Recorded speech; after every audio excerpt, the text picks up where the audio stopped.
Basuki Cahayapurnama alias Ahok terbukti secara sah dan meyakinkan bersalah melakukan tindak pidana penodaan agama, menjatuhkan pidana kepada terdakwa oleh karena itu dengan pidana penjara selama 2 tahun.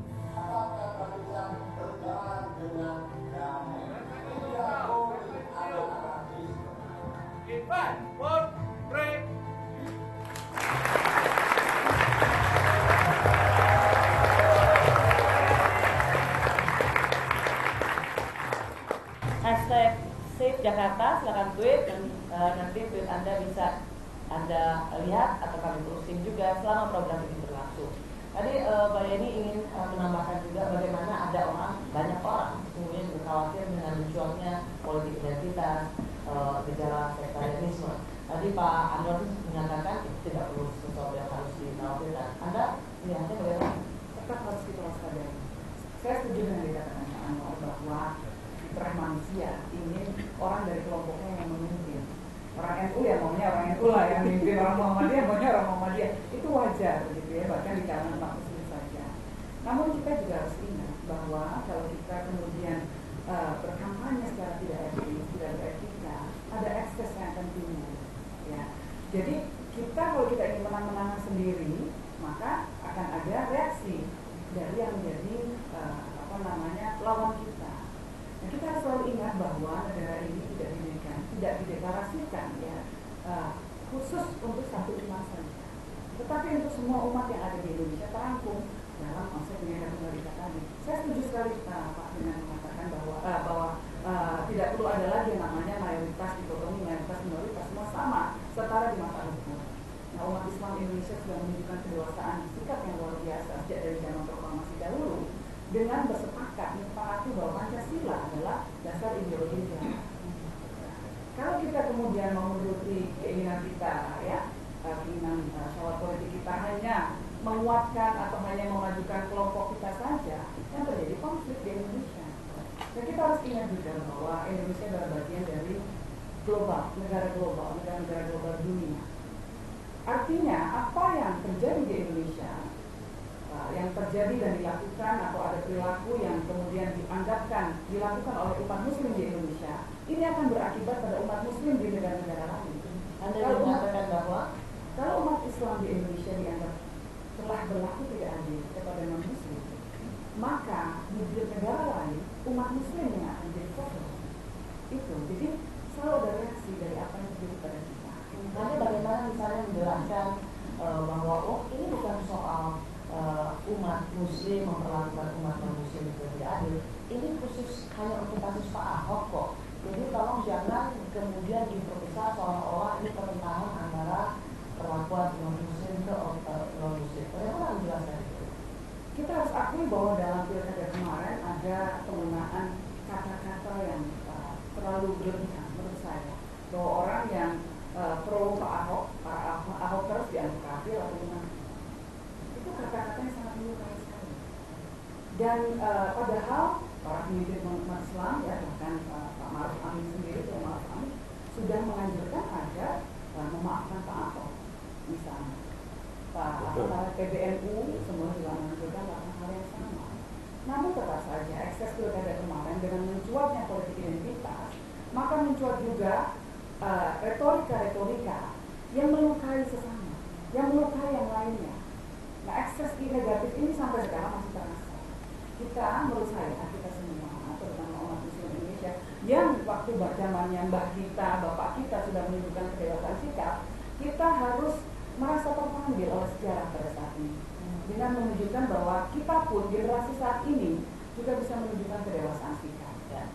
Dengan cara apa? Dengan cara menunjukkan wajah Islam yang lembut, wajah Islam yang mengasihi sesama, wajah Islam yang melindungi kelompok yang lebih kecil juga, yang mau dibilang mayoritas atau minoritas. Baik, Pak Marsudi, pelajaran apa sesungguhnya yang bisa kita petik dari mulai kasus ini ramai itu terjadi karena pidato di Pulau Seribu, lalu ramai di bulan Oktober, 21 kali persidangan. Sudah selesai kondisinya, memang kita hormati hasilnya dan kita hormati juga keseluruhan prosesnya. Tapi pelajaran penting apa yang bisa kita petik dari Pertama bahwa kita hendaknya menyikapi kayak kebiasaan sehari-hari aja di rumah kita. Ketika kita keluarga kita itu baru mempunyai hajatnya itu misalnya hajat mantenan misalnya, itu kan begitu riuhnya itu, riuh sekali. Bahkan itu antar gelas itu berdirian, bahkan ada yang pecah juga. Nah, tapi ketika begitu apa sih tujuannya? Tujuannya untuk merayakan si pengantin ini. Begitu pula sesungguhnya ini untuk merayakan bagaimana demokrasi ini berjalan dengan baik, bertikanya itu segera selesai, tinggal kegembiraan yang ada. Itu jika berangkatnya dari pilkada. Kalau berangkatnya dari persoalan hukum, ini sudah diputus, sudah selesai. Ya ayo kembalikan bentikan itu, bentikan itu apa ya? Benturan satu sama lain itu yang mestinya bisa memberikan tanda akan keluarnya makanan enak. Nah, itu yang paling enak itu. Nah, apa makanan enak yang akan keluar dari makanan enak yang akan keluar dari ini? ketegangan ini adalah kita merasakan, kalau begini ternyata kurang tepat dan kurang baik kalau diterus-terusin. Faktanya tuh bangsa-bangsa juga pada melihat kita semua introspeksi diri, bangsa Indonesia khususnya warga DKI Jakarta melihat ini menjadi pelajaran semua. Untuk melihat itu, anggap saja wong ini barang cuma 5 tahun sekali, besok bisa terjadi lagi ya, tapi 2 tahun lagi 2019 pemilihan presiden. Apalagi belum 5 tahun, sudah 2 tahun biasa. lagi atau 1 tahun lagi udah. Masa mau gitu lagi? Nah, inilah pelajaran yang sangat hikmah yang bisa kita petik ke depan nanti. Insya Allah harus lebih baik. Jangan mengangkat juga isu-isu yang kira-kira akan menjadi lama sakit hatinya. Ya. Prof. Azul, apa pelajaran apa yang bisa kita petik dari seluruh peristiwa yang memang cukup menguras tenaga? Pakai mic-nya, Prof. Saya kira keriuhan dan kekhawatiran yang berkembang dalam masyarakat kita, termasuk saya juga khawatir. Saya kira ini pelajaran yang baik bagi elit politik maupun juga elit sosial keagamaan. Dan berharap bahwa di kalangan elit politik ya harus hati-hati ya di dalam pernyataannya, dalam ucapannya, karena apalagi dalam masa pilkada, pemilu dan lain sebagainya itu dengan mudah akan bisa menjadi amunisi ya, bagi lawan politiknya atau kelompok tertentu. Saya kira juga begitu elit sosial keagamaan, civil society dan lain sebagainya.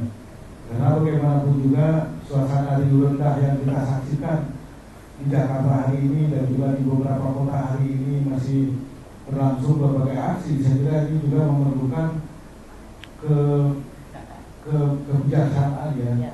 Supaya jangan ada aksi lalu ada aksi tandingan. Karena akan ada reaksi, akhirnya nggak selesai gitu ya.